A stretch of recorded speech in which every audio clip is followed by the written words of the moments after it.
दोस्तों, आज की कहानी है नई बहू और ससुर जी के बदलते व्यवहार को देखकर क्या सासू माँ बर्दाश्त कर पाई। कहानी पसंद आए तो वीडियो को लाइक और सब्सक्राइब जरूर करना।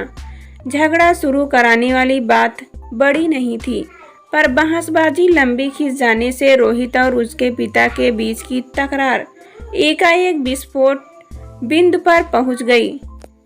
जोरू के गुलाम, तुझे अपनी माँ और मेरी जरा भी फिक्र नहीं रही है। अब मुझे भी नहीं रखना है तुझे इस घर में। ससुर जी की इस बात ने आग में घी का काम करते हुए रोहित के गुस्से को इतना बढ़ा दिया। वे उसी समय अपने जानकार प्रॉपर्टी डीलर से मिलने चले गए। मैं बहुत सुंदर हूँ और रोहित मेरे ऊपर पूरी तरह लट्टू है। मेरी ससुराल वालों के अलावा उनके दोस्त और मेरे मायके वाले भी मानते हैं कि मैं उन्हें अपनी उंगलियों पर बड़ी आसानी से नचा सकती हूँ। मेरे सास ससुर भी अपनी छोटी बहू यानी मुझे कभी पसंद नहीं किया है। वे दोनों हर किसी के सामने यह रोते कि मैंने उनके बेटे को अपने रूपजाल में फंसाकर माता पिता से दूर कर दिया है। वैसे मुझे पता था कि रोहित के घर से अलग हो जाने की धमकी से घबराकर मेरी सास बिगड़ी बात संभालने के लिए जल्दी मुझसे मिलने मेरे कमरे में आएगी। गुस्से में घर से अलग कर देने की बात मुंह से निकलना अलग बात है, पर मेरे सास ससुर जानते हैं कि हम दोनों के अलावा उनकी देखभाल करने वाला और कोई नहीं है। ऊपरी मंजिल पर रह रहे बड़े भैया और भाभी मुझसे तो क्या घर में किसी से भी ढंग से नहीं बोलते हैं। मैं बहुत साधारण परिवार में पढ़ी बढ़ी थी। इसमें कोई शक नहीं कि अगर मैं बेहद सुंदर न होती तो मुझसे शादी करने का विचार अमीर घर के बेटे रोहित के मन में कभी पैदा न होता। मेरे माता पिता ने बचपन से ही मेरे दिलो दिमाग में यह बात भर दी थी कि हर तरह की खुशियाँ और सुख पाना उनकी परी सी खूबसूरत बेटी का पैदाइशी हक है। अपनी सुंदरता के बल पर मैं दुनिया पर राज करूंगी। किशोरावस्था में ही इस इच्छा ने मेरे मन के अंदर गहरी जड़ें जमा ली थी। रोहित से मेरी पहली मुलाकात अपनी एक सहेली के भाई के शादी में हुई थी। वे जिस कार से उतरे उसका रंग और डिजाइन मुझे पसंद आया था। सहेली से जानकारी मिली कि वे अच्छी जॉब कर रहे हैं। इससे उनसे दोस्ती करने में मेरी दिलचस्पी बढ़ गई थी। उनकी आंखों में झांकते हुए मैं 2-3 बार बड़ी अदा से मुस्कुराई तो वे फौरन मुझसे दिलचस्पी लेने लगे। मौका ढूंढकर मुझसे बातें करने लगते तो मैं 2-4 वाक्य बोलकर कहीं और चली जाती। मेरे शर्मीले स्वभाव ने उन्हें मेरे साथ दोस्ती बढ़ाने के लिए और ज़्यादा उतावला कर दिया। उस रात विदा लेने से पहले उन्होंने मेरा फ़ोन नंबर ले लिया। अगले दिन से ही हमारे बीच फ़ोन पर बातें होने लगी। सप्ताह भर बाद हम ऑफिस खत्म होने के बाद बाहर मिलने लगे। हमारी चौथी मुलाकात एक बड़े पार्क में हुई। वहाँ एक सुनसान जगह का फ़ायदा उठाते हुए उन्होंने अचानक मेरे होठों से अपने होठ जोड़कर मुझे चूम लिया। अपनी भावनाओं पर नियंत्रण न रख पाने के कारण मैं बहुत जोर से उनसे लिपट गई। बाद में उनकी बाहों में घेरे से बाहर आकर जब मैं सूखने लगी तो उनकी उलझन और बेचैनी बहुत ज़्यादा बढ़ गई। बहुत पूछने पर भी न मैंने उन्हें अपने आंसू बहाने का कारण बताया और न ही ज़्यादा देर उनके साथ रुकी। पूरे 3 दिनों तक मैंने उनसे फ़ोन पर बात नहीं की तो चौथे दिन शाम को वे मुझे मेरे ऑफिस के गेट के पास मेरा इंतज़ार करते नजर आए। उनके कुछ बोलने से पहले ही मैंने उदास लहजे में कहा, आई एम सॉरी, पर हमें अब आपस में नहीं मिलना चाहिए। रोहित, पर क्यों?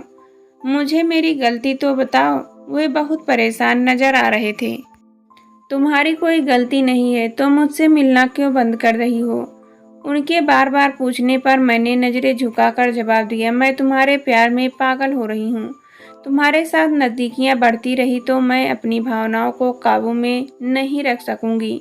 तुम कहना क्या चाह रही हो? उनकी आंखों में उलझन के भाव और ज़्यादा बढ़ गए। हम ऐसे ही मिलते रहे तो किसी भी दिन कुछ गलत घट जाएगा। तुम मुझे चीप लड़की समझो। यह सदमा मुझसे बर्दाश्त नहीं होगा। साधारण से घर की यह लड़की तुम्हारे साथ जिंदगी गुजारने के सपने नहीं देख सकती है।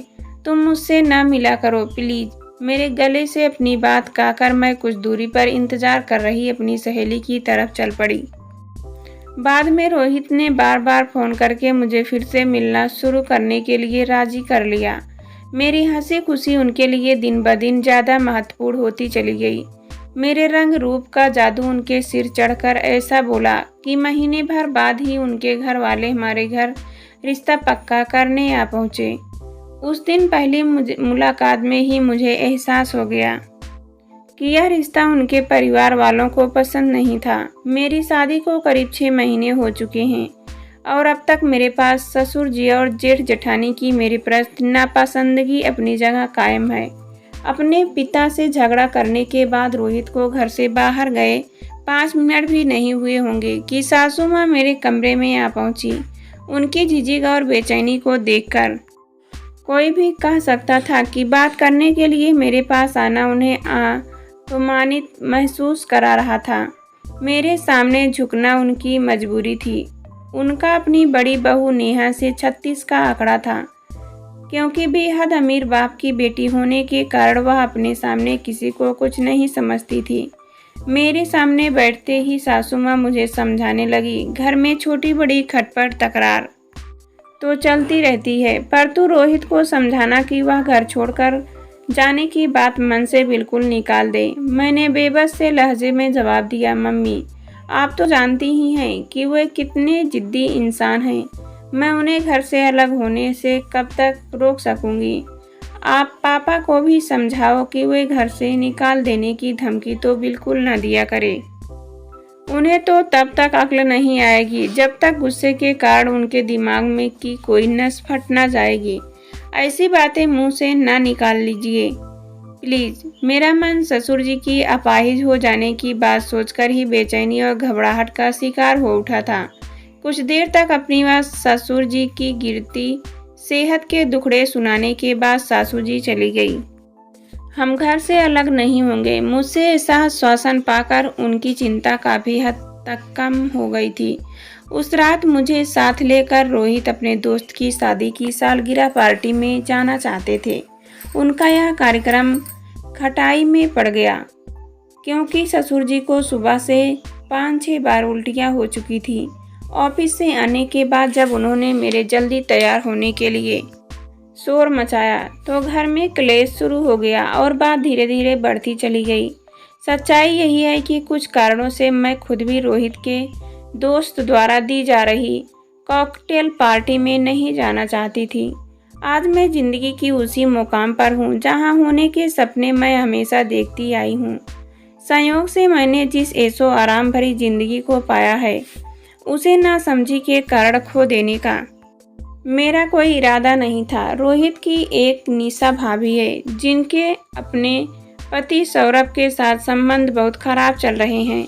उनके बीच तलाक होकर रहेगा, ऐसा सबका मानना है कि मैंने पिछली कुछ पार्टियों में नोट किया कि फ्लर्ट करने में एक्सपर्ट निशा भाभी रोहित को बहुत लिफ्ट दे रही है। यह अभी जानते हैं कि एक बार बहक गए कदमों को वापस राह पर लाना आसान नहीं होता है। रोहित को निशा से दूर रखने के महत्व को मैं अपने अनुभव से बाखूबी समझती हूँ, क्योंकि अपने पहले प्रेम समीर को मैं खुद अब तक पूरी तरह से नहीं भुला पाई हूँ। वह मेरी सहेली शिखा का बड़ा भाई था। मैं 12वीं कक्षा की परीक्षा की तैयारी करने उनके घर पढ़ने जाती थी। मेरी खूबसूरती ने उन्हें जल्दी मेरा दीवाना बना दिया। उसकी स्मार्टनेस भी मेरे दिल को भा गई। उनके घर में कभी कभी हमें एकांत में बिताने को 5-10 मिनट भी मिल जाते थे। इस छोटे से समय में ही उनके जिस्म से उठने वाली महक मुझे पागल कर देती थी। उनके हाथों का स्पर्श मेरे तन मन को मदहोश कर मेरे पूरे बाजूद में अजीब सी ज्वाला भर देता था। एक रविवार की सुबह जब उसकी माँ बाजार जाने को निकली, माँ के बाहर जाते ही समीर बाहर से घर लौट आया। हमें कुछ देर की मौज मस्ती करने के लिए किसी तरह का खतरा नजर नहीं आया, तो हम बहुत उत्तेजित हो आपस में लिपट गए। फिर गड़बड़ हुई यह कि उसकी माँ पर्स भूल जाने के कारण घर से कुछ दूर जाकर ही लौट आई थी। दरवाज़ा खोलने के बाद समीर और मैं अपनी उखड़ी सांसों और मन की घबराहट को उनके अनुभवी नज़रों से छिपा नहीं पाए थे। उन्होंने मुझे उसी वक्त घर भेज दिया और कुछ देर बाद आकर माँ से मेरी शिकायत कर दी। इस घटना का नतीजा यह हुआ कि मेरी शिखा से दोस्ती टूट गई और अपने माता पिता की नज़रों में मैंने अपनी इज्जत गंवा दी। कच्ची उम्र में समीर के साथ प्यार का चक्कर चलाने की मूर्खता कर मैंने खुद अपने पैरों पर कुल्हाड़ी मारी थी। मेरे सजने संवरने पर भी पूरी तरह से पाबंदी लग गई। माँ के रात दिन की टोका टाकी और पापा का मुझसे सीधे मुंह बात न करना मुझे बहुत दुखी करता था। उन कठिन दिनों से गुजरते हुए एक सबक मैं अच्छी तरह सीख गई कि अगर मेरी ऐशो आराम की ज़िंदगी जीने की इच्छा और सारे सपने पूरे नहीं हुए तो जीने का मज़ा बिल्कुल नहीं आएगा। घुट घुट कर जीने से बचने के लिए मुझे फौरन अपनी छवि सुधारना बहुत ज़रूरी था। केवल सुंदर होने से काम नहीं चलता है, सूरत के साथ सीरत भी अच्छी होनी चाहिए।